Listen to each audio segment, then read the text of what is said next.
Hi friends,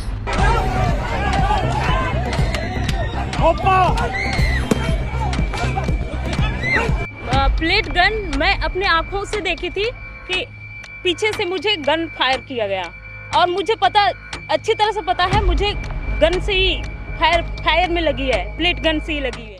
ಪ್ರೀತಿಯ ವೀಕ್ಷಕರೇ, ನಿಮ್ಮೆಲ್ಲರಿಗೂ ನಮಸ್ಕಾರ.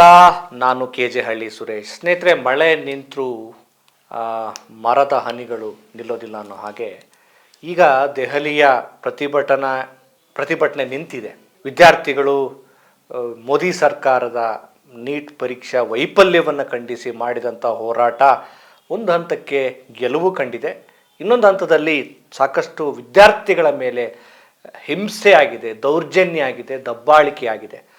ಸೊ ಜುಲೈ 20ರಂದು ಆಯ್ತಲ್ಲ, ಇದೇನು ಸಂಸತ್ ಚಲೋ ಅನ್ನುವಂಥ ಕಾರ್ಯಕ್ರಮ, ಆ ಚಳುವಳಿಯ ಸಂದರ್ಭದಲ್ಲಿ ಪೊಲೀಸರು ಯಾವ ರೀತಿ ವಿದ್ಯಾರ್ಥಿಗಳ ಮೇಲೆ ದೌರ್ಜನ್ಯ ಮಾಡಿದ್ರು, ಜೊತೆಗೆ ಏನೆಲ್ಲ ಡೆವಲಪ್ಮೆಂಟ್ ಆಯಿತು, ಮತ್ತು ಸಂಸತ್ತಿನ ವಿರೋಧ ಪಕ್ಷದ ನಾಯಕ ರಾಹುಲ್ ಗಾಂಧಿ ಅವರು ಆ ವಿದ್ಯಾರ್ಥಿಗಳ ನೋವನ್ನು ಜಂಟಿ ಪತ್ರಿಕಾಗೋಷ್ಠಿ ಮಾಡುವ ಮೂಲಕ ಹಂಚಿಕೊಂಡಿದ್ದಾರೆ. ಅದ್ರ ಬಗ್ಗೆ ಮಾತಾಡ್ತೀನಿ.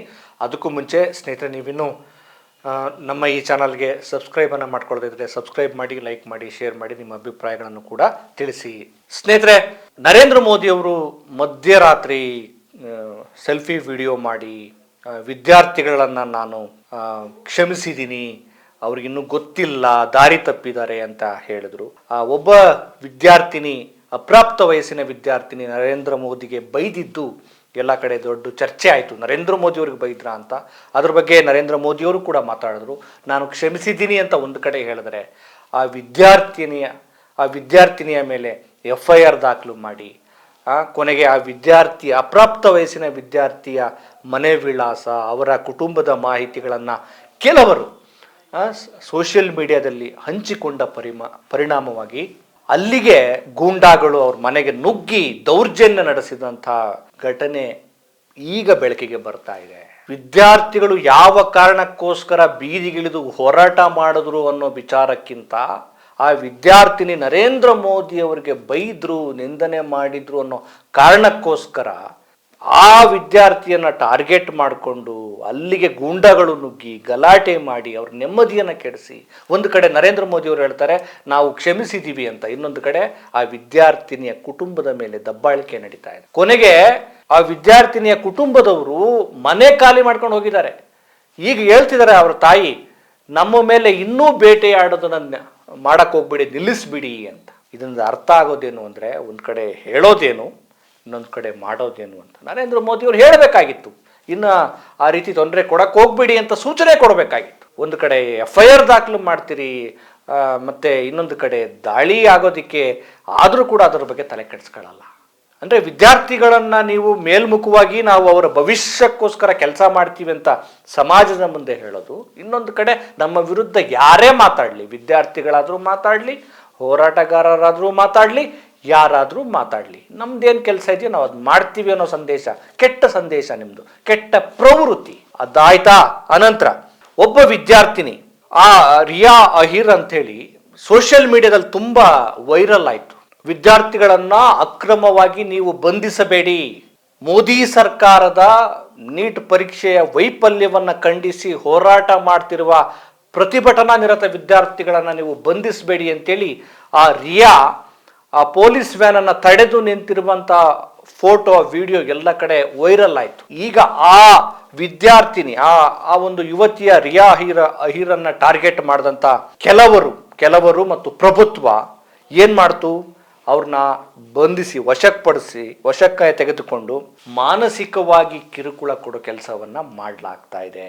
ಮಾನಸಿಕವಾಗಿ ಕಿರುಕುಳ ಕೊಡೋದಲ್ಲದೆ ಅವರ ವಿಚಾರಗಳನ್ನು, ಅವರ ಫೋಟೋಗಳನ್ನು ಸೋಷಿಯಲ್ ಮೀಡಿಯಾದಲ್ಲಿ ಹಾಕಿ ತೇಜೋವಧೆ ಮಾಡೋದು, ಅವರನ್ನು ಕುಗ್ಗಿಸೋ ಕೆಲಸವನ್ನು ಮಾಡಲಾಗ್ತಾ ಇದೆ.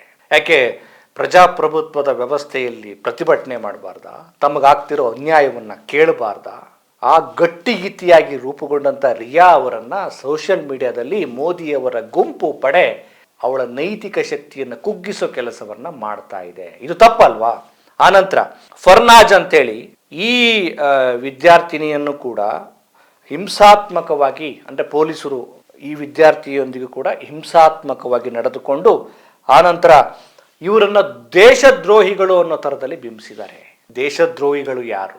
ಭಯೋತ್ಪಾದಕರು ಯಾರು? ಪ್ರಜಾಸತ್ತಾತ್ಮಕವಾದ ವ್ಯವಸ್ಥೆಯಲ್ಲಿ ತನಗಾಗ್ತಿರೋ ಅನ್ಯಾಯವನ್ನ ನ್ಯಾಯಯುತವಾದ ನೆಲೆಯಲ್ಲಿ ಕೇಳಿದ್ರೆ ಅವರನ್ನ ದೇಶದ್ರೋಹಿಗಳ ಪಟ್ಟ. ಮೋದಿ ಸರ್ಕಾರ ಮಾಡೋದು ಅದನ್ನೇ ಅಲ್ವಾ?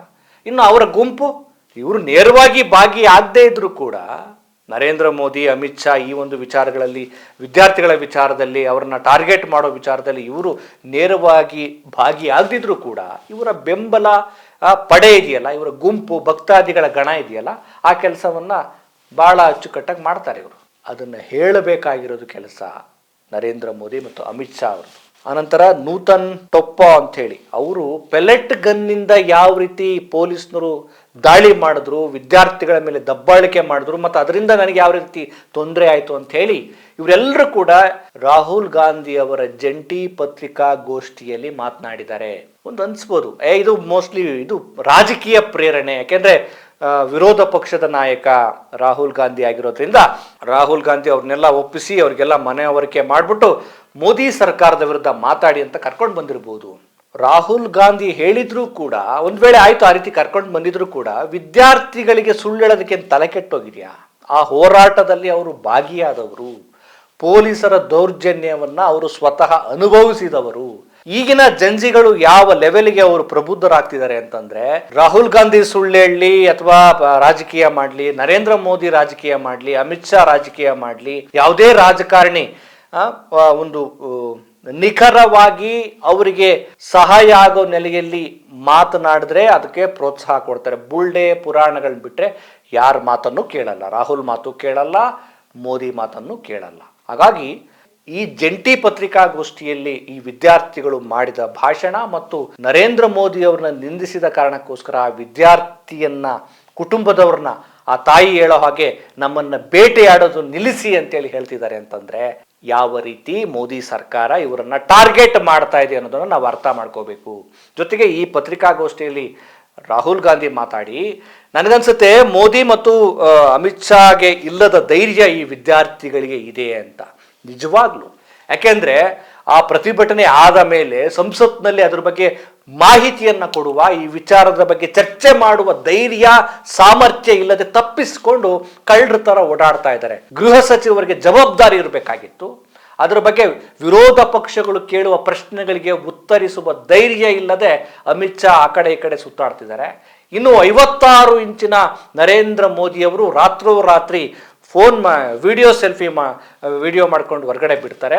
ಒಂದು ಕಡೆ ನಾನು ಕ್ಷಮಿಸಿದ್ದೀನಿ ಅಂತ ಹೇಳ್ತಾರೆ, ಇನ್ನೊಂದು ಕಡೆ ಆ ವಿದ್ಯಾರ್ಥಿನಿಯ ಕುಟುಂಬದ ಮೇಲೆ ದಾಳಿ ಆಗ್ತಾ ಇದೆ. ಬದಲಾಗಿ ಸಮಾಜದ ಮುಂದೆ ನಾವು ಬಹಳ ಒಳ್ಳೆಯವರು, ವಿದ್ಯಾರ್ಥಿಗಳಿಗೆ ಪ್ರೋತ್ಸಾಹ ಕೊಡೋರು, ಸಂವಿಧಾನದ ಆಶಯಗಳಿಗೆ ಬದ್ಧರಾಗಿರೋರು ಅನ್ನೋ ಥರದಲ್ಲಿ ನೀವು ತೋರಿಸ್ಕೊಂಡು, ಇನ್ನೊಂದು ಕಡೆ ನಿಮ್ಮ ಈ ಮುಖವಾಡದ ಹಿಂದೆ ಗೋಮುಖತನ ಇಟ್ಕೊಂಡಿದ್ದೀರಲ್ಲ, ಅದು ಜಂಜಿಗಳಿಗೆ ಅರ್ಥ ಆಗ್ತಾ ಇದೆ.